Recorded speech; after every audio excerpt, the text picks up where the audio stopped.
আমাদের জন্য যেরকম প্রয়োজন যুক্তরাষ্ট্রের জন্যও প্রয়োজন। সো যুক্তরাষ্ট্র এবং আমরা এই বিষয়ে আমাদের কর্মকাণ্ড কোনো স্থবিরতা নেই, আমাদের কর্মকাণ্ড যথেষ্ট গতিশীলতার সাথে আগাচ্ছে এবং আমরা আমাদের অবস্থানগুলোকে মানে সঠিকভাবে তুলে ধরেছি। সক্ষমতার ভিত্তিতে আমাদের যা করণীয় সেই তুলে ধরার পরিপ্রেক্ষিতে আমরা এখন আমাদের ওনাদের থেকে যেটা বলেছে আমন্ত্রণের অপেক্ষায় আছে, আমন্ত্রণ পেলেই চলে যাব। সরকার কোনো লবিস্ট নিয়োগ করেননি, সরকার নিজস্বভাবে। কারণ এই জিনিসটা আপনাদেরকে একটা জিনিস বুঝতে হবে যে যুক্তরাষ্ট্র তাদের ন্যাশনাল ইমার্জেন্সি মানে ইনভোক করেছে বা ন্যাশনাল ইমার্জেন্সির বিনিময়ে কাজটা করছে।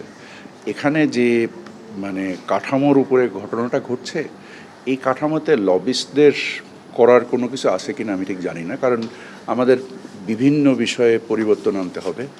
এই পরিবর্তনগুলো বাংলাদেশ ছাড়া অন্য কেউ বুঝতে পারবে না।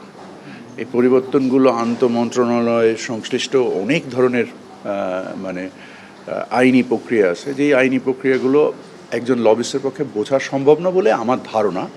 এবং আমরা আন্তঃমন্ত্রণালয় সরকারের প্রায় সকল মন্ত্রণালয় একসাথে কাজ করেছে, গত 15 দিন দিন রাত কাজ হয়েছে এটার উপরে।